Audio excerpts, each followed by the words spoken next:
Nachádzame sa na novom zbernom dvore našej spoločnosti OLO v Dúbravke.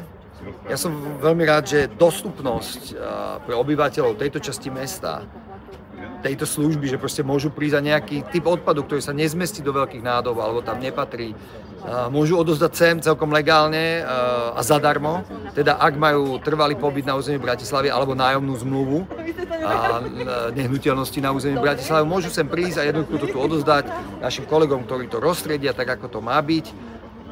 Sľubujeme si od toho samozrejme lepší servis pre našich obyvateľov a toto je síce v Dúbravke, ale môže sem prísť akýkoľvek obyvateľ s trvalým pobytom a nájomnou zmluvou na území Bratislavy, ale sľubujeme si aj to, že jednoducho ľudia budú menej tvoriť čierne skládky. My míňame relatívne dosť peňazí na každoročné odstraňovanie čiernych skládok a toto je spôsob, ako ľuďom uľahčiť zbavenia sa odpadu. Máme tu aj Kolo-Point. Kolo je veľmi obľúbená služba, ktorá je o znovu používaní, recyklácii mnohých predmetov, ktorá nám ušetruje dosť veľa peňazí, pretože tie predmety sa nespália v našej spalovni, ale jednoducho sa znova používajú.